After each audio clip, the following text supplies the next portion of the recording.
carrying on here with turn number 3. It's my card play. And the correction with the last video on that attack on. Ooh, what was that again? Batavia? Well, they have captured Batavia, so that is a little bit of a check mark right there. Batavia, check. Got that one taken care of. We got to take care of these yet in the Dutch East Indies. In the Dutch East Indies, we have 1, 2, 3, 4 hexes, I guess, to capture to get a capitulation. I don't know if Borneo. I can look this up, but I'm just looking. This is just generally at the map. The brown blocks are capitulation hexes. So far, we have 1. Oh, we need 2, 3, and 4, I guess. This one here is unoccupied, so this will be real easy to take. This isn't Batavia. Batavia is just this one right here. So, but in that combat, I went by the logistics level of the communist, which are not the communist. I'm on Central America of the Japanese. But I don't think that was the right way to do it. If it was, I activated 5. But I think their logistic value was 3. It was 2 on the card. So it would have been 2 on my headquarters and 2 on my card. Not 2 on my headquarters and 3 on the capacity of their headquarters. So that's where I got it wrong. And like I said, it didn't matter. It was 2 extra factors. And when it came down for combat, we still didn't have enough to do any more damage to the Japanese ships, even with those 2 factors. So it really didn't make a difference in the combat. Now here, what I am doing is using this card for its event card value. And this is a good little card. It's called Operation Galvanic. Gilbert Islands invasions. Well, I don't know about the Gilbert Islands, but we're going to try to take back some islands here from the Hawaiian Islands. Now we get to activate any HQ. It's got a logistics value of 6. Now the intelligence is surprise attack, and the best part about it is they can't roll. I guess unless they got a card that can intervene. This is just going to be a one-deal surprise attack. Only 1 ground unit of any size may be activated. We are not going to activate any ground units. Bonsai charge for the duration of the offensive combat occurs. In a 1 island hex, the allies get a 2 ground combat die roll. Again, we can have no ground units here. Here's what we got going on. Where's my pointer when I need it? I guess it's better. It's over at the Central America table. Alright, here you go. These are the units. We got the Enterprise and the Lexington. And we got the what is that? One in a pack headquarters has a 23 hex range, and I can operate or activate 3 units with it. Logistics value of this event is 6 plus 3 equals 9 units I can activate. We're only activating 2, and here's what we're going to do. And this might be a weak attack. We're going against this unit here against. I guess it's a. What we got up in this area? It's just a carrier in that hex. This is just a Japanese control marker. And in this hex, they just have a squadron of aircraft. So we will see what the result will be. But we have 2 battle hexes on this card. And we're only activating 2 units. But if we can get them to vacate the hex, we can move right on into the ports. If not, we'll have to go back to Hawaii. But that's what we got going on here with this card, used as an event for its logistic value of 6. I mean, the best thing about this card is there can be no reaction die roll. It's a surprise attack no matter what. So we'll be right back. All right then, U.S. coming in with Lexington, 12 attack factors. How effective will those attacks be? We will see here in a second. He rolls a 3. Oh, die roll modifiers. Ambush, surprise attack. Oh, that'll work. That'll be a 6. So 6 equals 1. So out of his 12 factors, he gets to put 12 hits on the old carrier. And a Japanese carrier can absorb 8. Flip him over. 9, 10, 11, 12. Won't do nothing else. He will just be damaged. Alright, now we'll see if he can launch back. That is a result of that. And make sure he can fire back. We'll be right back. Alright, he is able to. And he will fire with 6 attack factors. Now how effective those 6 are, we'll see with this die roll. He gets a 2. It's only a quarter. Oh, I'll have to figure that out. That's maybe 2 hits. Less than that, 1.5. To the calculator, we'll be right back. Alright, so they only inflict 1.5 hits. That doesn't do anything. Need to hit at least 12 to damage this carrier, so 1.5 doesn't do anything. Japanese get a miserable effectiveness die roll. So their carrier is damaged and ours is not. We will look to see who the victor is. I'm pretty sure it is the U.S. and the Japanese will have to relocate. We'll be right back. Alright, what states here that even though if there are no ground units in the hex at all, reaction player maintains control of the hex and battle is concluded. So it looks like the U.S. will have to bail. Next time we'll have to put units in the actual hex, I guess. Alright, well now we're going to the next battle. And that will be another surprise attack, so we could shoot first. We are firing with 12 attack factors. Oh, I'm sorry, I didn't know you guys are so far away. We're attacking from 12 attack factors from the Enterprise. How effective will his fire be? Oh. A 1. Not too effective, but we do get the good old +2 or 3 modifier for a surprise attack. Let me see here. Oh, come on. Surprise attack +3, so that'll be a 4. Half.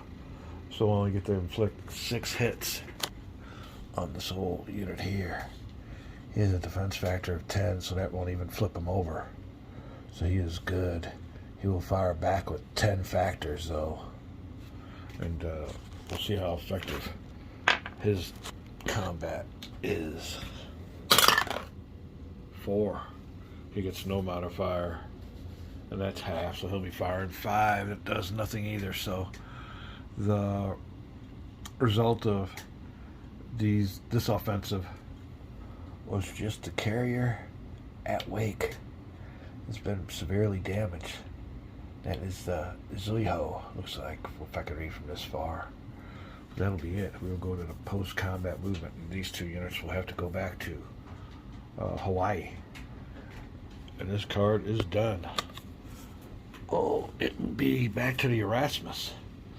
And we'll drop back in when we got something eventful to post on video. We'll be back. Alright, carrying on with turn 3.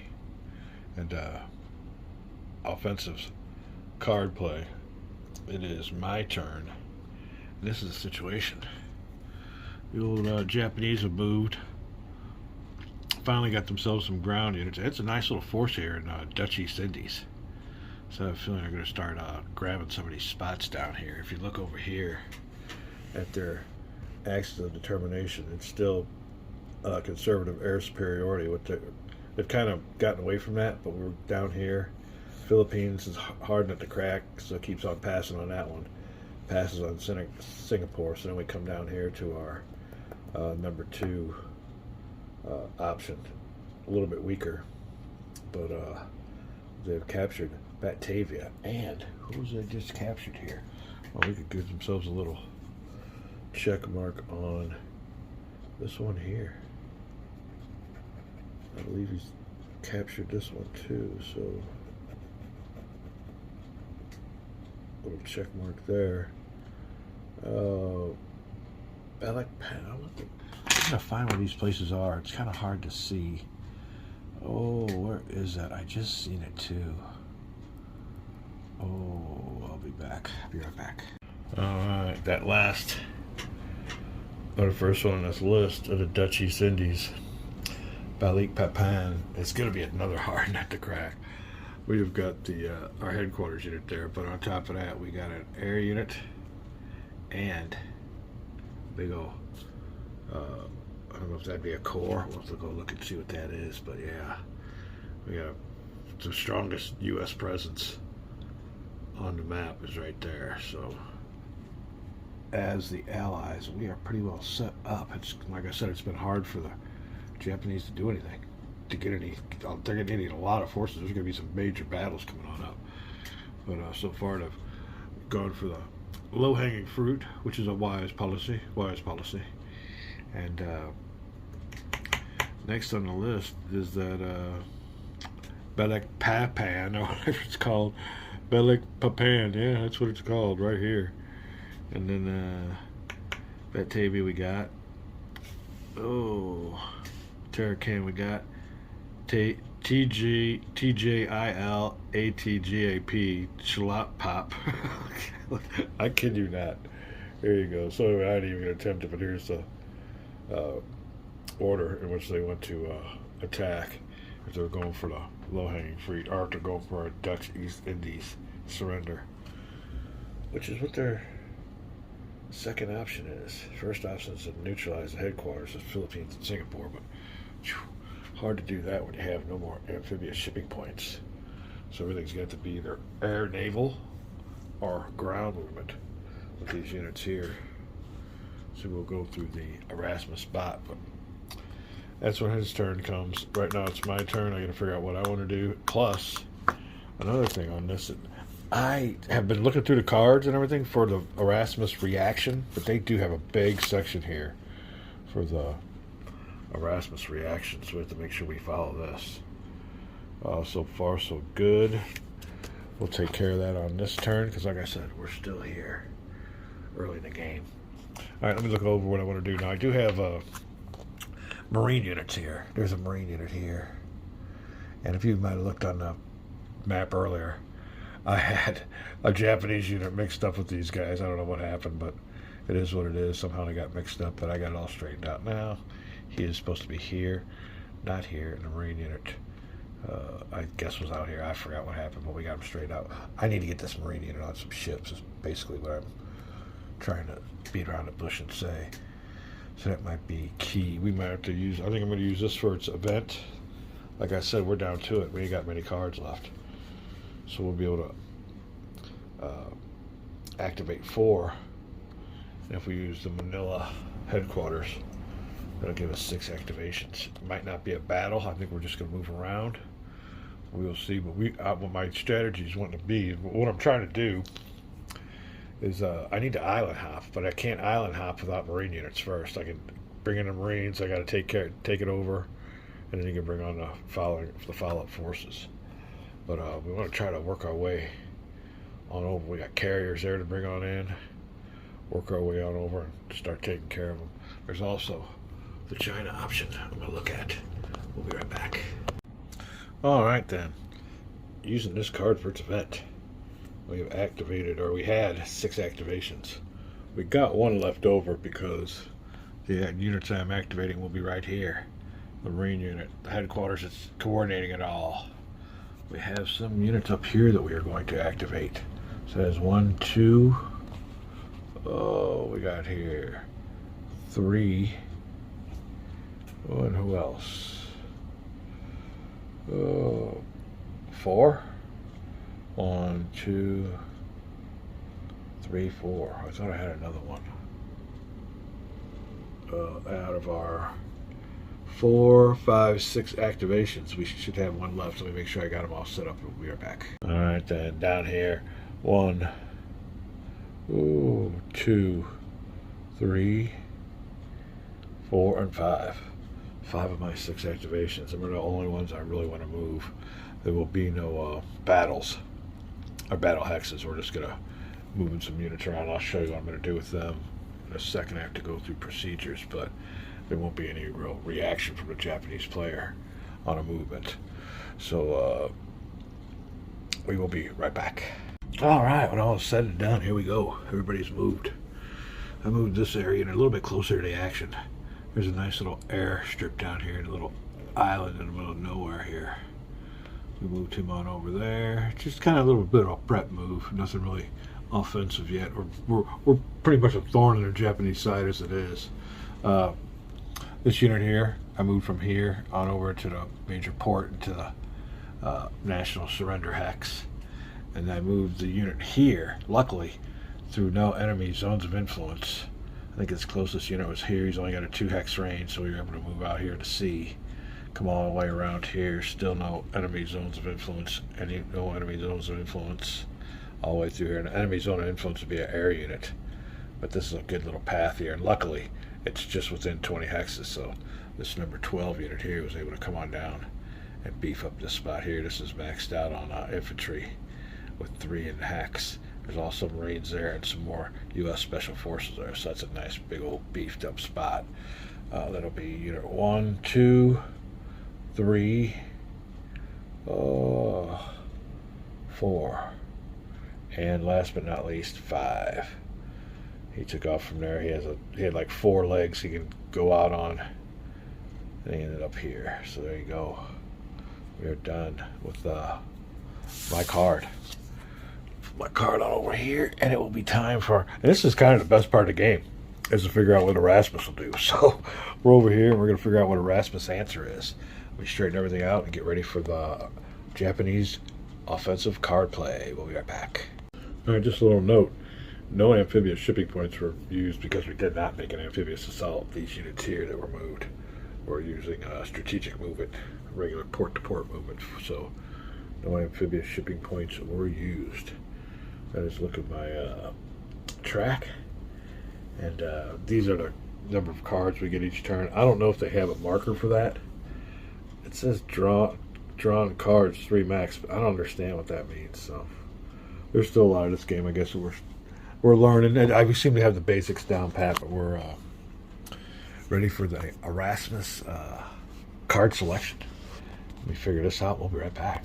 All right, dropping back on in on my Empire of the Sun game, and we have got a Erasmus card draw, and we're using it for its operational card value.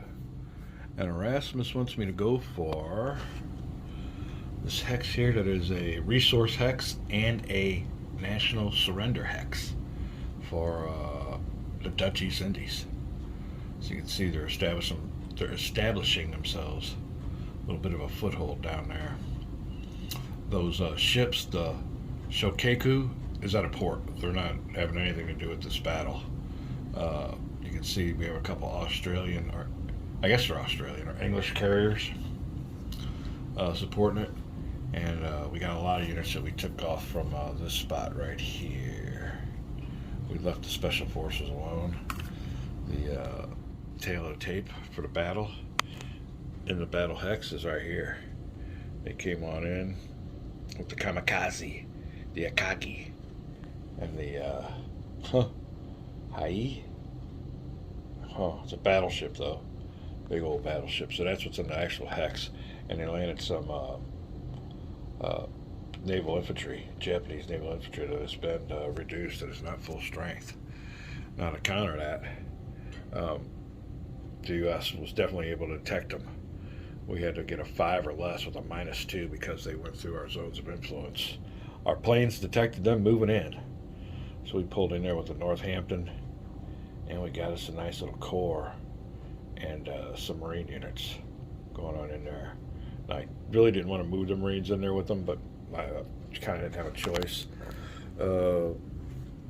Also, we have used up all of our amphibious shipping.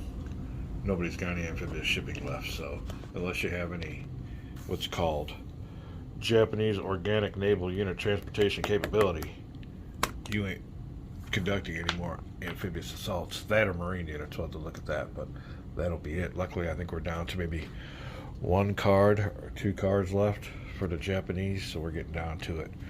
But yeah, the Japanese wanted to make a move onto a nice little resource hex, and that hex is called what is that? There you go.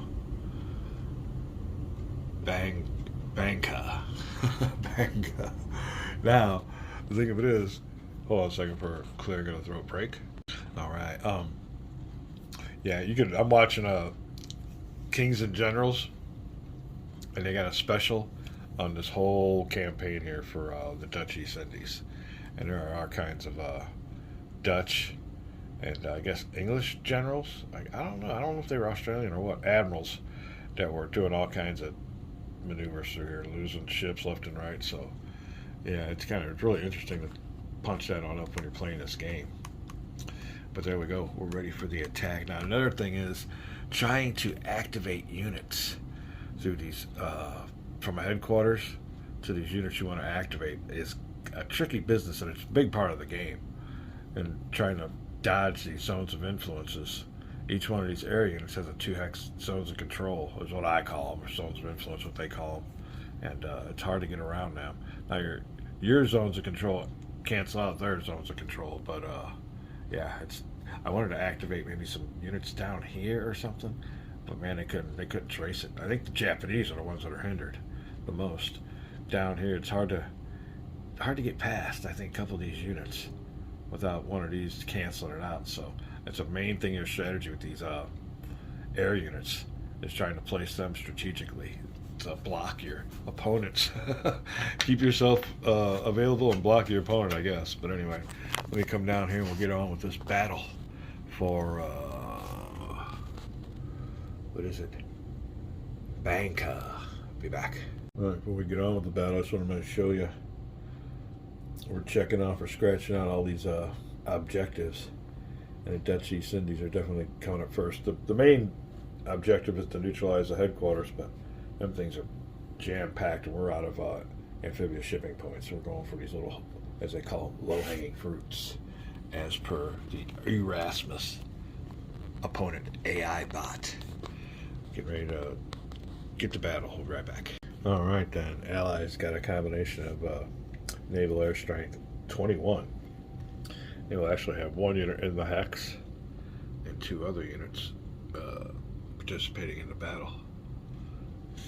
Japanese have all these factors are in the hex, and that's their naval air, and that'll take care of their battleship, their cruiser, or their battleship, their carrier, and their some kind of destroyer, I guess. Huh, the kamikaze. So there you go, we'll roll for their effectiveness. There will be no Dyro modifiers, there's not an ambush nor a surprise attack, so we'll see. Looking for a high number for the allies. You get a 4. So their hits will just be that. Oh no, it's half. Ooh, that hurts. So the allies only have 10.5. That'll be 10, about 11 hits. I think you round it up. We'll check this all out here in a second. Going for the Japanese, who, unhindered, fire 37 hits at them. We'll see how good they are at their firing. Ooh, a 7. Well, that's not bad. That's better. So they will get 37 hits. All their hits scored. All right. We will look and see how we will apply the hits. We'll be right back. All right, then. The allies. 11 hits. We'll take 8 here. 3 more. It does not take anybody down. That's a range, that last number there. So 3 hits don't take anybody else down. Then they'll be lost. All right. Now they get to apply 37. Ouch. So that takes down this one here for 8. Oh. Be right back. Alright, just as I figured, that was a killer. You got 29 left. Ooh, there's 12. 12. 13, 14, 15, 16, 20. Ouch. And now 9 left. Oh, he's a one-hit wonder. Well, that's a killer. That kills him. All right, let me figure this out real quick, and we'll be back with the results. All right, then we have 37 hits we have to distribute. Well, minus 8 of them with the Northampton. All right, that leaves us 29 hits. This is a total victory for the Japanese. Minus 12 for the Indomitable. So we'll take his 12, flip him on over. Indomitable. At least 17 hits left to distribute. All right, we'll take another 8 hits off of with the old sinking. Well, Hampton, you're gonna have to go. Hampton's gotta go. Well, I think no matter what, because then we got 9 left. That takes out another ship. So yeah, both of our carriers will be gone. Yeah, the carrier and a Hampton. They'll have one they didn't do nothing with. But there you go. There's the casualties. Hampton and the Hermes. Yeah, that was a killer. Alright, now we have ground combat to go through next, but yeah, not good. Now I'm wondering if I have to keep him in the hex. You know what I mean?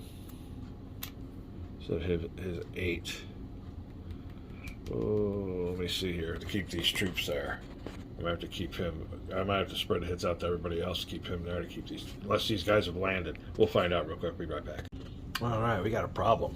And that is, during the reaction, no more than one amphibious assault point may be used for reaction movement. Ouch! He costs 2. So the only ones that can go in there are the Marines. He costs 2 amphibious assault points.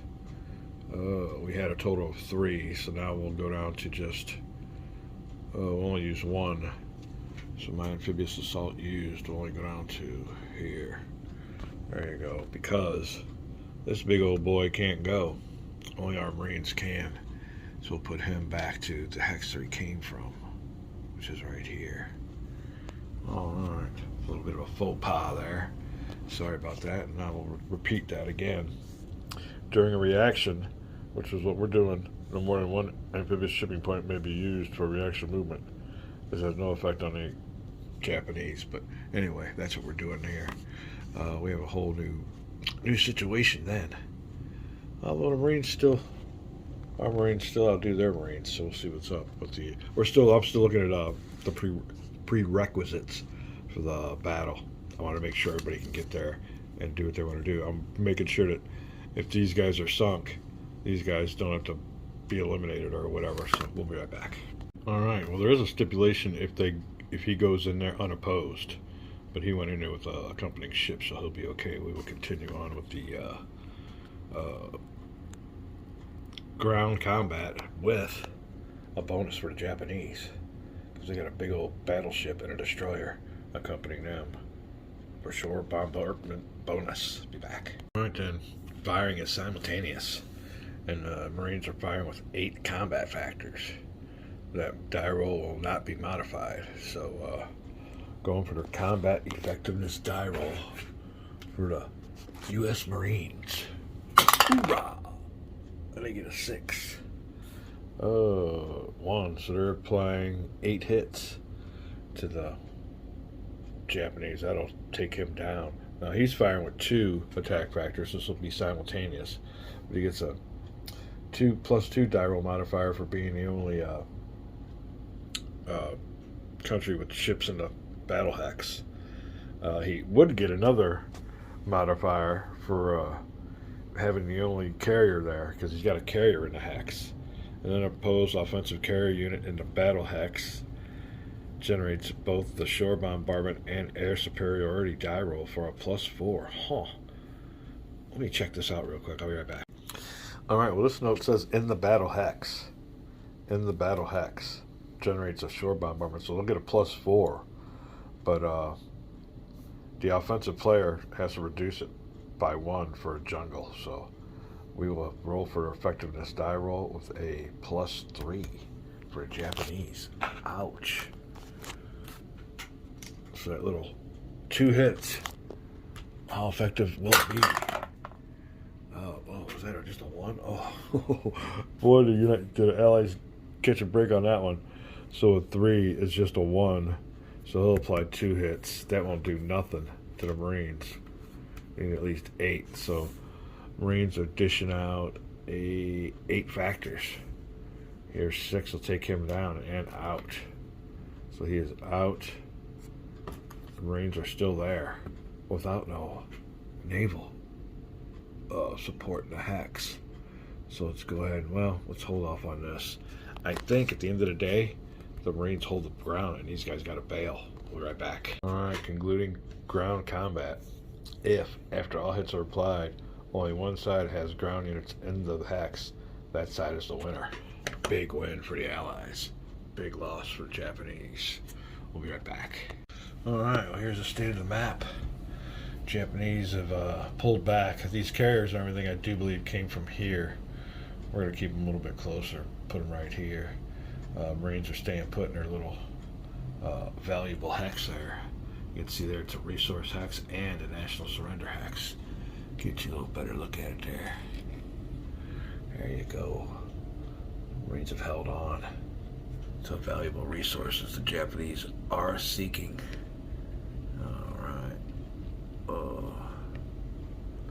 Alright, so we went ahead and just put our carriers here. The Indomitable just suffered some damage. As a matter of fact, the Hermes and the Northampton down and sunk, destroyed. We put him back here with our units, but costly victory for the Allies, but a victory nonetheless. And we destroyed another one of these so-called generic or whatever. Oh, let me find out what these are called. Oh, I'll be right back. I should know what it is. Hold on a second. Japanese organic naval transportation transport capability units. In other words, these are valuable units, and we just got done knocking down another one, so that definitely adds a little salt in the wound to the Japanese player. That is it. Card play is done.